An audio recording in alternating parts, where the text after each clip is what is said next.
சொல்லுங்க sir, S J Surya சாரோட direction எப்படி இருந்துச்சு அந்த படத்துல, கொஞ்சம் சொல்லுங்க சார். அவருடைய டைரக்ஷன் கேட்கவா வேணும். ஆக்சுவலாக வந்துட்டு ஆல்மோஸ்ட் எல்லா கேரக்டருமே அவர் தான். அண்ட் அவர் வந்துட்டு ஆக்சுவலாக ஸ்டோரி சொல்கிறத கேட்கும்போதே வந்துட்டு நமக்கு ஃபுல்லாக படம் வந்துட்டு கண்ணில் பார்த்த மாதிரி அந்த ஒரு தன்மை வந்துடும். ஒரு 100-150 வாட்டியாவது கதை சொல்லியிருப்பாங்க. அதுவும் சில நேரத்தில் வந்துட்டு அசிஸ்டன்ட் ஆக்டர்ஸ் வந்து ரிப்பீட்டடாக வச்சு கதை சொல்லிகிட்டே இருக்கும்போது ஒரு பாயிண்டில் வந்துட்டு நம்ம திருப்பி திருப்பி கேட்டுட்டோமே இத்தனை வாட்டி அப்படின்ட்டு நம்ம கூட டயர்டாகும். ஆனால் அவர் டயர்டாக மாட்டார். திருப்பி அதே எனர்ஜியில் உட்காந்து 4 ட்ராக் ஓப்பன் பண்ணோம், எஃபெக்ட்ஸு மியூசிக் அப்படின்னு சொல்லி அந்த கிளங் அதெல்லாம் போட்டு அப்படியே திருப்பி ஃபுல் ஸ்டோரி சொல்ல ஆரம்பிச்சிருவார் அந்த மாதிரி. அண்ட் ஷூட்டிங் ஸ்பாட்டில் வந்துட்டு லிட்ரலாக வந்து நாங்கள்லாம் அப்படியே பயந்து ஒவ்வொருத்தரும் ஒவ்வொரு பில்லருக்கு பின்னாடி அப்படி ஒளிஞ்சிக்கிட்டு அப்படி தான் இருப்போம். வேற ஒரு லெவலில் டெரர் அப்படி இருந்தது. இப்போ நான் அப்படியே கெட்டி பிடிச்சி ரொம்ப பாசமாக அப்படி நெருக்கமாக உட்காந்துட்டு இருக்கேன். But back then it used to be exactly. Suriya sir, 25 வருஷம் ஆனாலும் குஷி படத்தில் நிறைய பேர் பேசப்படுறது, நிறைய வந்து ரசித்து பார்க்குறது வந்து அந்த இடுப்பு சீன். அது ஐடியா எங்கே வந்தது, யார் கொடுத்தா, அது இன்ஸ்பிரேஷன் என்ன, அது கொஞ்சம் தெளிவாக சொல்லுங்கள். ஏதோ தோணுதாங்க, அந்த டைமில் தோணுது. அதாவது என்னன்னா, இது வரைக்கும் எத்தனையோ காதல் கதைகள் வந்தாலும் எல்லா படமும் பார்த்தீங்கன்னா எல்லா லவ் சப்ஜெக்ட்டும் பார்த்தீங்கன்னா ஒரு ஏழை பணக்காரன் அது பிரச்சனையாக இருக்கும், பணம் பிரச்சனையாக இருக்கும் அவங்களுக்கு. இல்லாட்டி குடும்ப பகை இருக்கும், 2 எதிரி குடும்பங்கள் இருக்கும், அதில் உள்ள பிள்ளைங்க 2 லவ் பண்ணிவிடுங்க. அதுக்கப்புறம் பார்த்தீங்கன்னா ரிலீஜியஸ் ப்ராப்ளம் இருக்கும், ஹிந்து முஸ்லீம், ஹிந்து கிறிஸ்டியன் இப்படின்ற பிரச்சனைகள்லாம் இருக்கும். ஸோ இப்படியெல்லாம் காதல் கதைக்கு என்னென்ன பிரச்சனைகள் இருக்குதோ அது எதுவுமே இந்த கதையில் பிரச்சனையாக இருக்கக்கூடாதுன்னு நான் முடிவு பண்ணேன். ஏன்னா அது it is going to be one another film அப்படின்னு ஆகிடக்கூடாது அப்படின்றதுனால ஸ்பெஷலாக இருக்கணும் அப்படின்னு பண்ணோம். அப்போ என்ன பிரச்சனை, 2 பேருக்கும் பிரச்சனை, அவங்க தான் வெளியே வில்லனை வெளியே வைக்க வேண்டாம் உள்ளே வச்சுருக்கேன்னு சொல்லிட்டு அவங்களுக்குள்ளேயே அதை க்ரியேட் பண்ணலாம் அப்படின்னு சொல்லிட்டு ஒரு தோணுது. அப்போ அந்த சண்டை எங்கே ஆரம்பிக்குது அப்படின்னு பார்க்கும்போது இப்போ ஒன்றும் இல்லை, என் இடுப்பை பார்த்தியான்னு கேட்டால் ஆமாம் இப்போ நான் பார்த்தேன், இப்போ என்ன என் கேர்ள் ஃப்ரெண்டோட இடுப்பை நான் பார்க்கக்கூடாது, அதனால் முடிஞ்சுது, கதை அங்கே முடிஞ்சுது. அதுக்கப்புறம் செகண்டாகவே இருக்காது. பட் ஆனால் அதுக்குள்ளே ஒரு சின்ன த்ரெட்டை க்ரியேட் பண்ணி அப்படியே பிடிச்சி போனேன். அப்படி ரைட்டிங்கில் போகிறதான் அது மாதிரி அதுக்கு வந்து பார்த்திங்கன்னா அது அந்த டைமில் ஒரு புதுவிதமான ஒரு ரைட்டிங்காக அது அமைஞ்சுது. எனக்கு எரிக் சீகல்னு ஒரு இங்கிலீஷ் நாவல் ரைட்டர் இருக்கார். அவருடைய லவ் ஸ்டோரி, அப்புறம் உமன் உமன் சைல்டு, அந்த சைல்டு அந்த அவங்க ரைட்டிங் எனக்கு ரொம்ப பிடிக்கும். அந்த ரைட்டிங் ஸ்டைலை தான் நான் இதுக்கு ஃபாலோ பண்ணேன் குஷிக்கு. சார் இங்கே குஷி 2க்கு இப்பயே பூஜைலாம் போட்டாரு. ஸோ அது யாரை வச்சு எடுப்பீங்க? பார்ப்போங்க. அதுக்கு இது குஷி அமைவது எல்லாமே இறைவன் அமைச்சு கொடுக்குறதா, அப்படியே தான் அமைஞ்சா பார்த்துக்கலாம்டா. I am always interested in my acting career. ஆமாம்,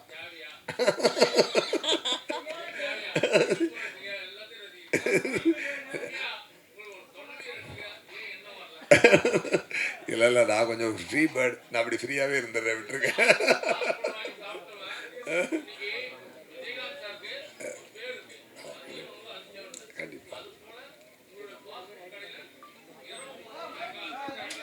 கண்டிப்பாக பண்ணுவோம்.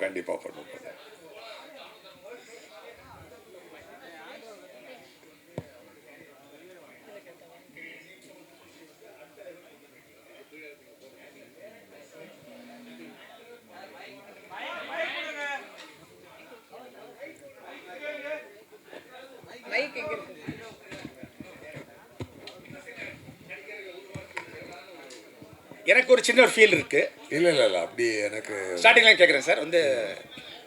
ஓகே 2 வேர்ல்ட் லெவல் ஹீரோஸ் அஜித்துக்கு வாலி அவரோட ஒரு சாக்லேட் இமேஜ் இருந்தது. அப்போ கண்டிப்பாக அது ஒரு நெகட்டிவ் கேரக்டர் கொடுத்து அஜித்தால் இவ்வளோ டெலிவரி பண்ணும்போது எல்லோரும் அசத்து வச்சிங்க. அது உங்களோட பின்னாடி நீங்கள் தான் இருந்தீங்க. குஷி விஜய்க்கு ஒரு சச்சினுக்கு அப்புறம் படம் நினைக்கிறேன். அதுக்கு முன்னாடியா ஒரு டேர்னிங் பாயிண்ட் அவரோட கேரியரில். அப்போ தான் அந்த கிராஃப் தூக்கிட்டு இருந்தது. ஆஸ் அன் ஆக்டர் நீங்கள் பல வெற்றிகளை பார்த்துருக்கேன் தமிழ் தெலுங்கில். ஆனால் ஒரு டைரக்டரை இன்னும் சில நடிகர்களை நீங்கள் உருவாக்கி இருக்கலாமோன்னு எனக்கு ஒரு சின்ன ஒரு ஆதங்கம் இருக்குது. நீங்கள் அந்த ஃபீலிங்கை ஷேர் பண்ணியிருக்கீங்களா? சார், ஃபர்ஸ்ட் ஆஃப் ஆல் எனக்கு வாய்ப்பு கொடுத்ததான் அஜித் சார். நான் அவருக்கு கொடுக்கல, அவர் தான் எனக்கு வாய்ப்பு கொடுத்தாரு. தட் ஃபர்ஸ்ட் ஆஃப் ஆல் அதுதான் அதோடைய ட்ரூத். ஸோ நமக்கு வாய்ப்பு கொடுத்தவருக்கு நான் நல்ல படம் எடுத்து கொடுத்தேன். அந்த ஒரு என்னுடைய வேலையை நான் சரிவர செய்தேன். நான் என்றைக்குமே நான் நடிகன் ஆகணும்னு தான் ஆசைப்பட்டேன். ஒரு ஸ்டார் ஹீரோவாக ஆகணும் அப்படின்னு தான் என்னோடய ஆசை. என்னுடைய ஆசைக்கு பார்த்தீங்கன்னா நியூ அப்போ அப்படி டச் பண்ணிவிட்டு அப்படி திருப்பி வந்துட்டேன். எனக்கு காலங்கள் சரியாக அமைஞ்சு வரல. ஸோ நான் இயக்குனரானதே என்னை நடிகன் ஆக்குவதற்காகத்தான். ஸோ அதனால் எனக்கு இன்னும் நிறையா பேர் இயக்கியிருக்கலாமோ அப்படின்ற ரிக்ரெட் எனக்கு கொஞ்சம் கூட கிடையாது. பட் இப்போ என்னை அடுத்த கட்டத்துக்கு கொண்டு செல்வதற்காகத்தான் இப்போ இந்த கில்லர்ன்ற படத்தை நான் எடுத்துக்கிட்டு இருக்கேன்.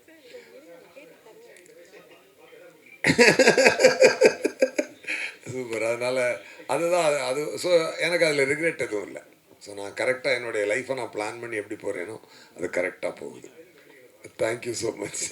சூர்யா சார் இங்கே இந்த படத்தோட ஆடியோ லான்ச் அப்போ ஆல்பர்ட் தேட்டரில் நடந்தது. கரெக்ட். அஜித் சார் கலந்துட்டு வாழ்த்தினார். ஆமாம். அதே மாதிரி மறுபடியும் அஜித் சார் கலந்துட்டு வாழ்த்த வாய்ப்பு இருக்கா இனிமேல்? எங்கள் அஜித் சார் தான் பிடிக்கவே முடியாது. அவர் ஒரு தனி உலகத்தில் வாழ்கிறார் இல்லையா? அண்ணா எனக்கு இந்த குஷியில் எனக்கு மெயின் குஷி நீங்கள் கல்யாணம் பண்ணிக்கணுன்ற ஆசை. அதை பண்ணிக்கணும்.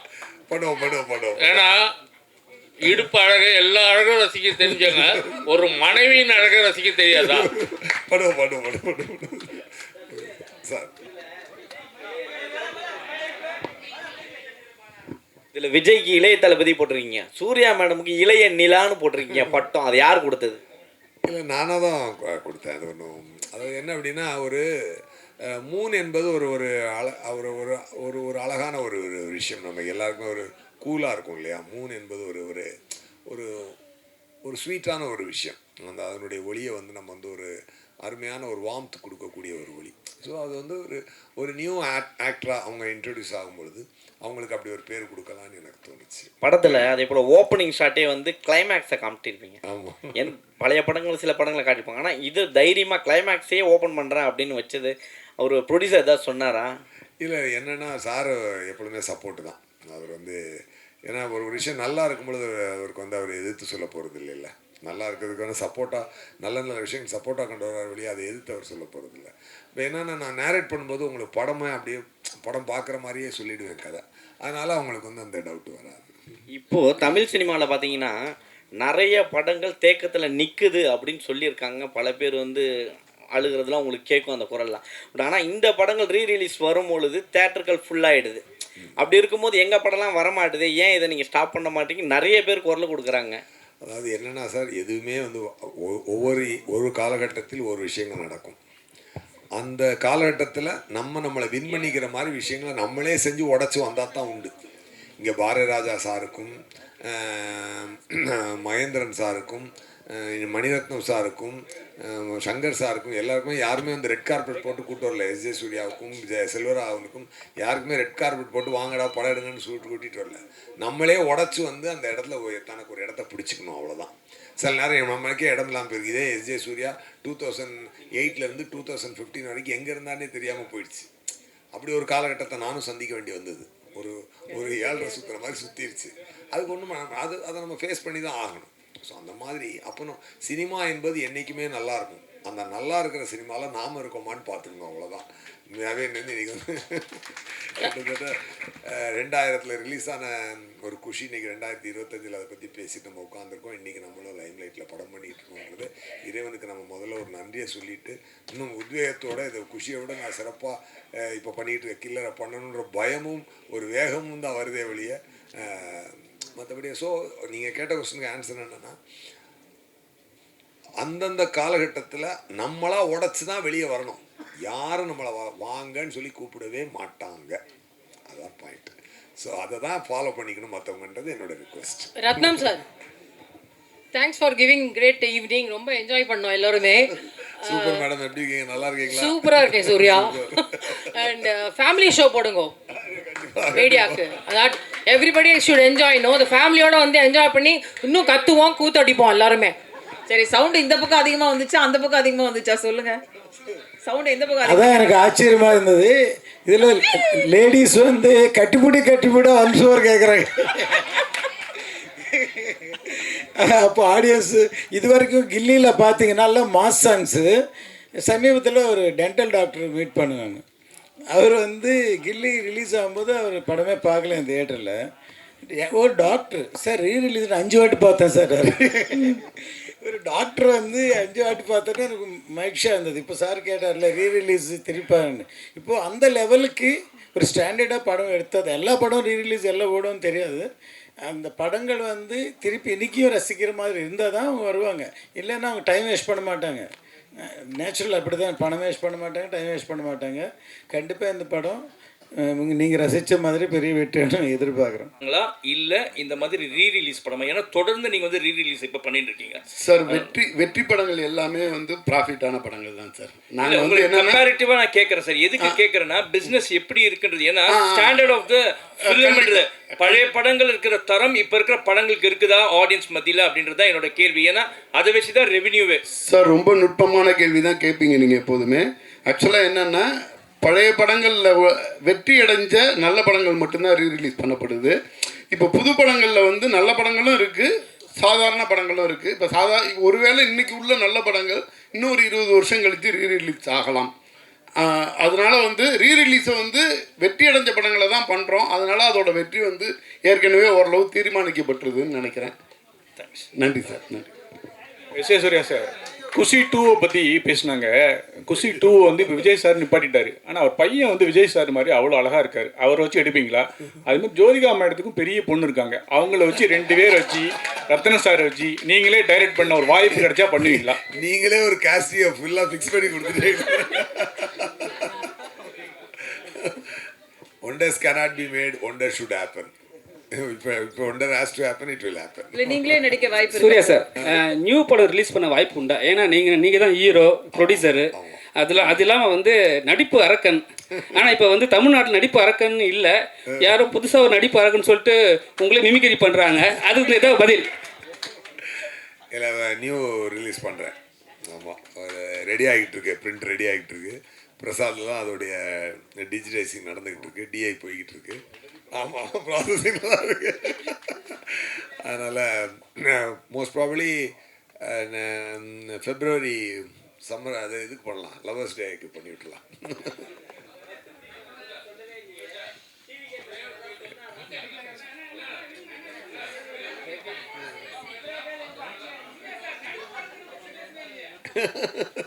சார் இதுக்கு தான் அப்பப்போ நீங்கள் ப்ரெஸ் மீட்டுக்கு வரணுங்கிறது. நீங்கள் வந்திருந்தா கொஞ்சம் கொஷின்ஸ் கம்மியாக இருந்திருக்கும்.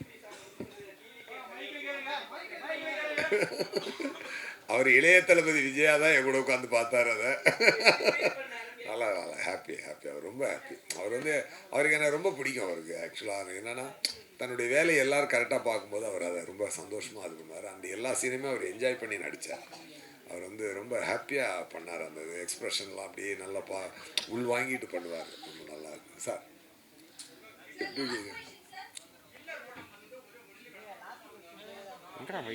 அது இப்போ தான் ஷூட்டிங் தானே போயிட்டுருக்கு. இப்போ மொத்தம் எப்படி 85 நாள் ஷூட்டிங் வரும். இப்போ நான் 17 நாள் ஒரு ஷெடியூல் முடிச்சிருக்கேன். ஏன்னா அதை முடிச்சுட்டு இப்போ ஏன் டேட்டே எனக்கு பிடிச்சி எடுக்கிறதுக்கு பெரும்பாடாக இருக்குது. நல்ல ரொமான்டிக்கல் action comedy drama. So thank you. இந்த சனிக்கிழமை மாலையை அழகாக்குனதுக்காக குஷி 2 டீம் ரொம்ப சந்தோஷம். எல்லாருக்கும் ரொம்ப நன்றிங்க. ரொம்ப ஹாப்பி. உங்களை எல்லாம் சந்திச்சதில் ரொம்ப ஹாப்பி. அதுவும் இப்படி ஒரு ஸ்பெஷல் ஈவெண்ட்டில் செஞ்சு ரொம்ப ஹாப்பி. தேங்க்யூ.